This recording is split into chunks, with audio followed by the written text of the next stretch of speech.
Bonjour et bienvenue dans la saison 3 du podcast Intuitive. qui questionne l'intuition et la créativité des femmes qui entreprennent. Je suis Céline Howell, copywriter sérieusement créative. Je vous accompagne à capter les meilleures opportunités avec du contenu web authentique. À chaque épisode, une nouvelle rencontre, une nouvelle histoire, celle d'une femme qui fait confiance à son intuition pour créer sa marque et changer son monde.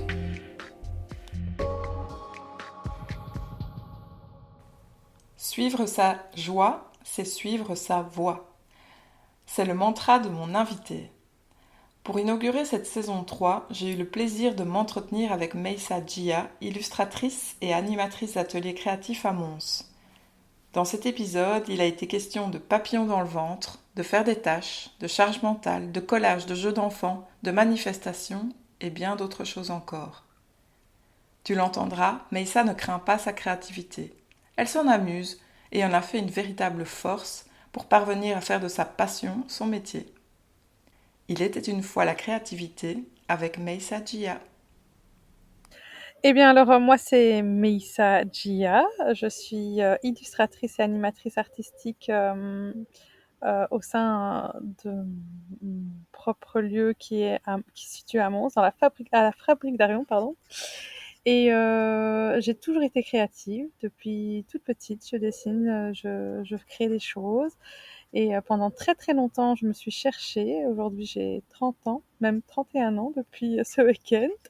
Et ça va faire depuis mes 30 ans que je me suis vraiment trouvée et que je me suis dit, allez, professionnellement, je me lance dans tout ce qui est créatif. Et c'est comme ça que depuis un an, je fais des ateliers créatifs.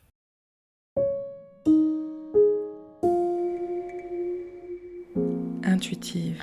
Ce que je propose, c'est plus ou moins 5 à 6 ateliers par mois. Tous les trimestres, je renouvelle les ateliers et je les mets en ligne. Ce sont à chaque fois des ateliers différents selon la saison, la dynamique des fêtes qui va se trouver. Et ça tourne toujours autour du lâcher-prise. Pour moi, c'est vraiment primordial de lâcher prise dans la créativité. En fait, la créativité est un point de lâcher prise. Et quand on est petit, par exemple, on voit très bien que les enfants ont cette capacité à lâcher prise et à créer, à dessiner.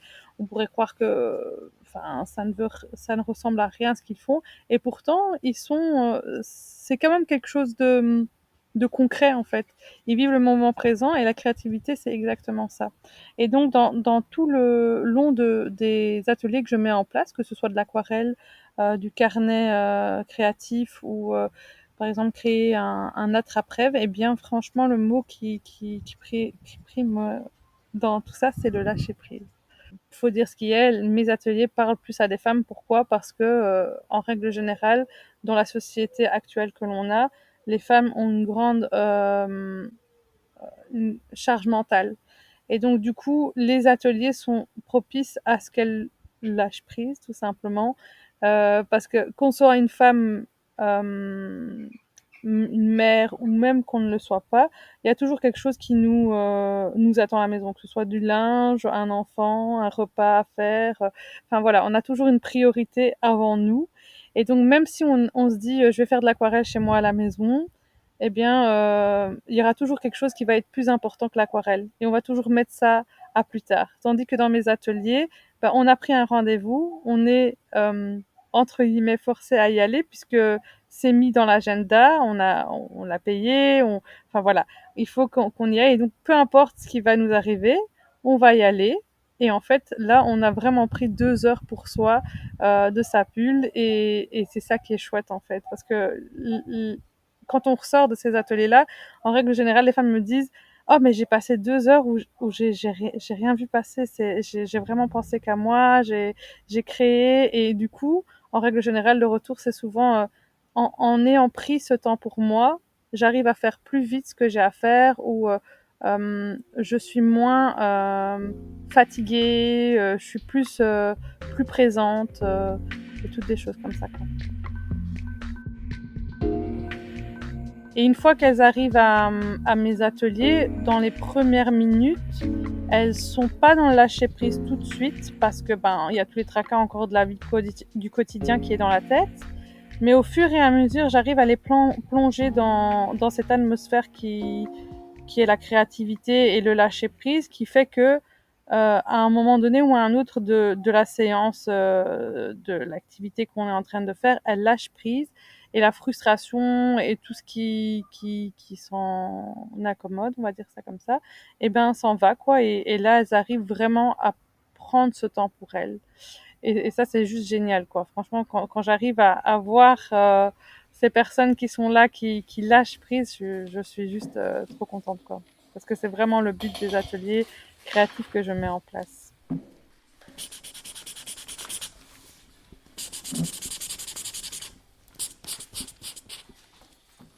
Au début, quand j'ai commencé à faire mes ateliers, je me rendais pas compte, mais je pensais que je m'étais vraiment... Enfin, je ne savais pas que que tous mes ateliers regroupaient ce lâcher prise. Je pensais que c'était voilà, c'était pour le plaisir, ok, on venait créer, ok, mais j'avais pas ce lien. C'est à force et à mesure de faire les ateliers que je me rendais compte que vraiment le fil conducteur de tous ces ateliers que je mettais en place, c'était vraiment le lâcher prise. Et pourquoi? Parce que ce que je mets est accessible aux débutants. Donc il faut pas forcément savoir créer, savoir peindre, savoir dessiner, savoir avoir touché un passage de sa vie. Non, vraiment tout ce que je mets en place pardon, est accessible à tout le monde. Et c'est ça qui fait que quand on arrive et que j'explique pas à pas ce qu'on est en train de faire, les gens arrivent à lâcher prise. Et surtout pourquoi? Parce que dès le départ, je mets les gens à l'aise. J'explique que peu importe le résultat de la fin qu'on va avoir, que ce soit un truc technique qu'on est en train d'apprendre ou par exemple une décoration que l'on est en train de construire, si c'est pas parfait, c'est pas grave. On avance de toute façon dans la vie par essai-erreur et la créativité, c'est ça. Moi, j'ai jamais appris à dessiner comme ça du jour au lendemain. Ce que je fais, c'est depuis toujours. Enfin, quand j'ai commencé à dessiner, je dessinais certainement comme tous les enfants des Monsieur Patate. C'est tout à fait normal. C'est juste que moi, j'ai continué à dessiner. Ça a été mon dada et au final, aujourd'hui, je dessine de manière professionnelle, mais il y a bien un jour où voilà, j'ai commencé. Et ben dans tout ce qu'on fait, on a commencé à marcher, ben, on tombait par terre, c'est pareil. Et donc du coup, j'arrive à en rire et à en jouer, ce qui fait que les gens, bah ok, c'est cool, ça va, je me lâche. Et en règle générale, j'ai jamais vraiment eu la frustration qui reste jusqu'à la fin.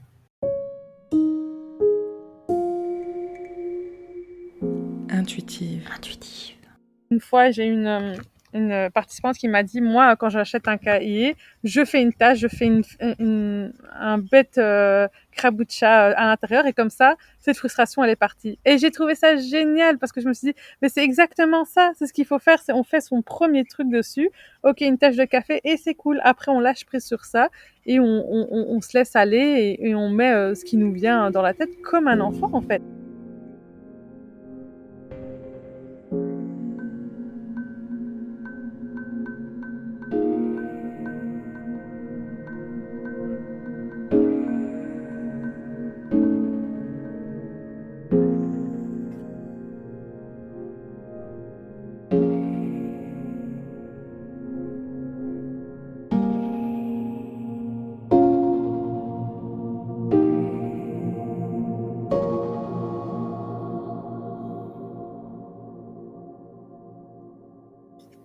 Alors la technique du collage, je trouve qu'elle est géniale. Pourquoi? Parce que on a souvent tendance à croire que, bah, voilà, pour parler du journal expression créatif, bah, c'est un peu un dérivé du journal intime.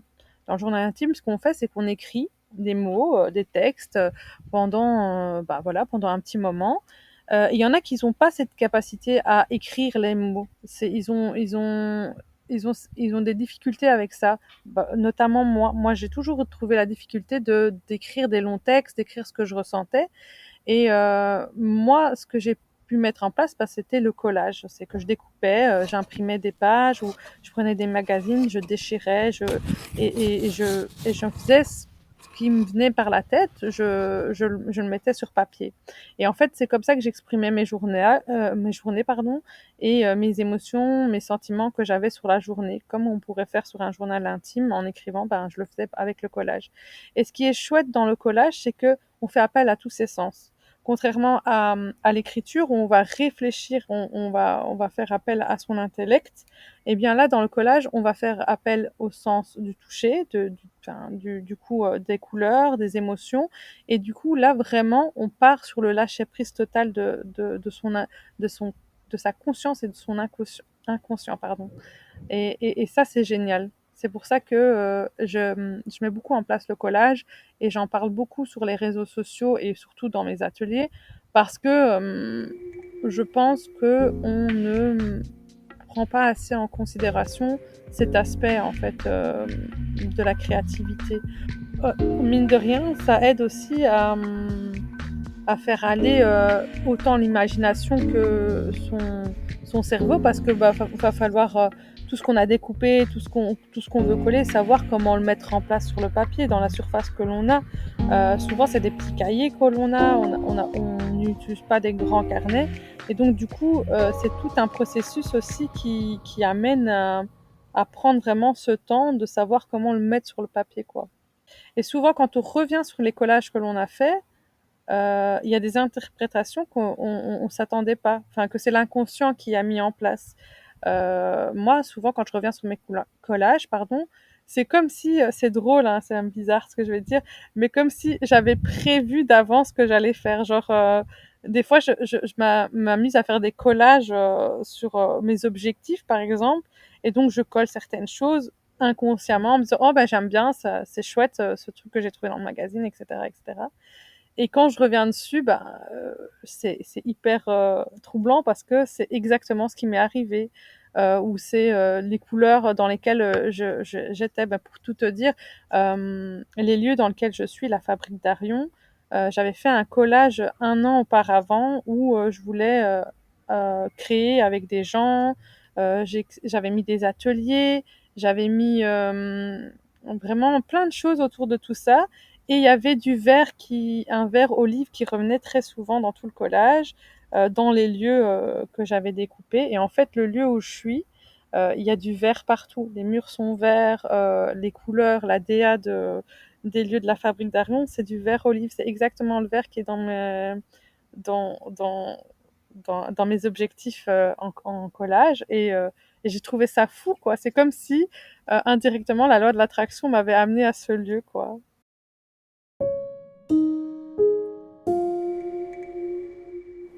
Intuitive. Autant la créativité me fait fait beaucoup appel à mon intuition, mais surtout dans tout ce que je fais, dans mes relations, dans mon côté professionnel, je fais beaucoup attention à mon intuition. Quand ça va pas, quand ça me convient pas, ben j'essaye de m'écouter, chose que auparavant je faisais pas forcément et je rencontrais pas forcément les bonnes personnes, alors que mon intuition de départ me disait pas d'y aller, quoi. L'intuition, je pense, d'une femme, peut-être d'un homme aussi, mais vu que je suis une femme, je parle pour les femmes, elle est forte, je pense que indirectement, on a cette capacité à savoir les choses à l'avance. Et je sais pas comment on fait, mais elle est là, quoi. Et elle se montre d'une manière ou d'une autre, soit en ayant des papillons dans le ventre ou enfin, je pense qu'on a toutes à chacune des sensations différentes quand on parle d'intuition, mais quand elle est là et qu'on sait comment elle fonctionne, je pense qu'on a tout intérêt à l'écouter, quoi.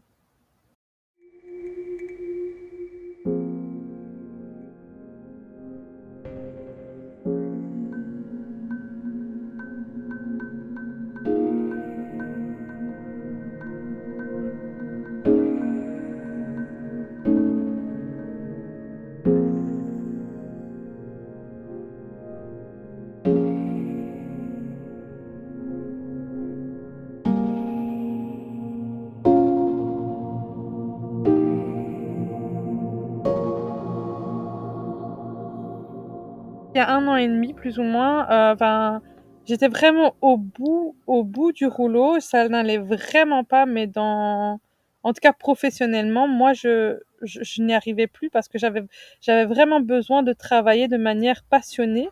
Ce que je disais, c'est qu'il y en a qui ont un travail alimentaire et ça va très bien pour eux. Ils le font sans problème. Mais moi, un travail alimentaire, c'était pas possible pour moi. Je n'étais pas heureuse dans ma vie. Il fallait vraiment que j'ai un travail de passion. Et donc il y a 1 an et demi, j'ai fait un vision board, justement. Il y a plus d'1 an et demi maintenant, 2 ans. J'ai commencé à faire un vision board sans conviction, on va dire. Je l'ai fait parce que pour moi, c'était la dernière solution de mettre des objectifs visuels. Et en faisant ce vision board, ben, les choses venaient plus concrètement dans ma tête. Qu'est-ce que je voulais, comment je le voulais. Ok, maintenant c'était fini un travail alimentaire. Je voulais travailler dans la créativité. Je faisais des formations podcast et autres. Et à chaque fois que j'étais en formation, j'avais cette pédagogie de savoir expliquer aux autres ce que j'arrivais à comprendre que d'autres n'arrivaient pas à comprendre. Et on me disait, mais pourquoi tu fais pas tes propres formations, tes propres, enfin, tes propres activités, ateliers, etc. Et ça me travaillait dans la tête et je me disais, oui, ok, pourquoi pas, mais j'ai pas la voiture, j'ai pas le permis, comment je vais faire pour pouvoir disposer ça? Et donc, j'ai fait ce vision board. Et du jour au lendemain, une nuit où je dormais pas, à 2 heures du matin, je tombe sur une publication, euh, une promotion, enfin une promotion, allez, comment dire ça, une publication Facebook où la fabrique d'Arion faisait sa promotion pour avoir des, il cherchait des collaborateurs en coworking, des artistes quoi. Et c'était exactement ce que je recherchais. Donc un bureau en coworking avec d'autres artistes et où on avait un atelier attenant où on pouvait faire des ateliers. Et c'était à Mons, donc non loin de chez moi, Carnon. Et moi qui travaillais, enfin moi qui étais dans une maison en travaux, c'était tout l'opposé de où j'étais quoi. Les lieux de la fabrique d'Arion, c'est magnifique, c'est somptueux, ça a été fait avec goût et j'étais là mais waouh, j'ai l'impression que ce que j'ai rêvé, ce que j'ai voulu existe. Enfin voilà. Et c'est venu comme ça et je suis partie.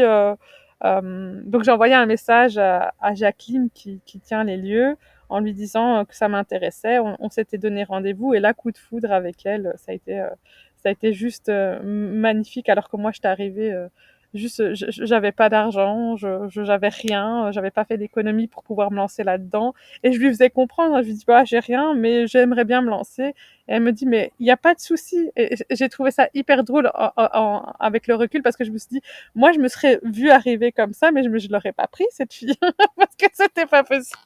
Et elle m'a fait confiance, mais de dingue. Et encore aujourd'hui, je suis super reconnaissante avec elle parce que même mon premier loyer, elle me l'avait fait presque à rabais. Elle m'avait laissé les 2 premiers mois pour tester comme je voulais.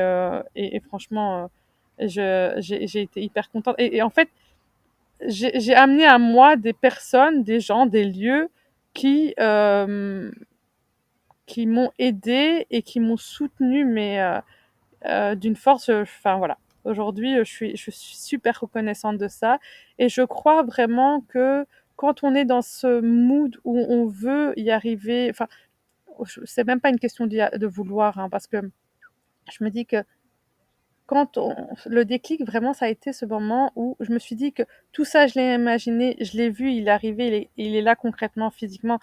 Euh, Maintenant, c'était plus qu'à moi de fournir les efforts, en fait. Parce que si je n'aurais pas fait d'efforts, parce que c'était très difficile, cette dernière année a été très difficile pour moi, ben en fait, j'aurais pas pu y arriver. L'effort, après, c'est à moi de le donner. Je pense que tout le monde est capable de faire ce qu'il souhaite. Les choses peuvent se présenter à soi. Après, c'est à nous de se relever et de se dire, OK, je peux y arriver, je peux le faire. Et ça n'a pas toujours été facile parce que j'ai été mettre les pieds des choses euh, hors de ma zone de confort. Mais je me suis donné les moyens en me disant, OK, je vais faire les choses petit à petit. Et je les ai faites petit à petit. Intuitive. Ce qui était chouette, c'est que j'ai toujours réussi à pouvoir payer mon loyer, payer le matériel, etc. Et au bout d'1 an tout ça, c'était chouette. J'arrivais juste pas à me faire un salaire convenable pour pouvoir en vivre. Et en fait, finalement, j'ai de nouveau manifesté le fait que je voulais un deuxième emploi en tant qu'employée ou ouvrière, peu importe, mais qui puisse me payer un salaire quoi concret à côté. Et ce qui est fou, c'est que en manifestant ça, en parlant autour de moi à des gens qui sont aussi bienveillants et de nature empathique, on va dire, eh bien, on m'a proposé un job. Donc du coup, une demande de job, c'était animatrice artistique, mais au sein d'une maison de jeunes. J'ai postulé et là aujourd'hui, depuis un mois, en fait, j'ai ça en plus, quoi. Intuitive. Dans chaque chose que l'on fait au quotidien, que ce soit professionnel, dans nos relations, la créativité, elle est hyper importante. On n'en a pas conscience parce que on a l'impression que ce qu'on fait au quotidien n'est pas forcément créatif, mais quand on s'adonne un peu à la créativité, que ce soit de la musique, du théâtre, du dessin ou autre chose artistique, eh bien, ça nous aide à trouver des solutions dans notre quotidien. Ça nous aide à retomber sur nos pattes quand on a des obstacles, en fait. Si on est créatif, on arrive à trouver des solutions, à trouver des autre chose que ce que on a devant soi, quoi. Pour moi, on est tous créatifs, d'une manière ou d'une autre. Il y a des gens qui sont créatifs d'une autre manière que moi, et c'est OK, que ce soit dans l'ingénierie, par exemple. Il y en a qui vont être hyper créatifs, qui vont pouvoir te créer des objets, des choses technologiques incroyables que moi, je vais jamais y penser. Et pourtant, je vais me retrouver là et je vais me dire, ah bah, je suis pas du tout créative, je vais pas, mais pas du tout. C'est juste que moi, j'ai une autre créativité. Et je pense qu'on a tous notre créativité. Par exemple, il y en a qui sont créatifs dans l'organisation des choses, il y en a qui sont créatifs, par exemple, je n'en sais rien. En soi, vraiment, je pense qu'on a tous un brin de créativité en soi. C'est juste qu'on ne l'exploite plus une fois qu'on devient adulte.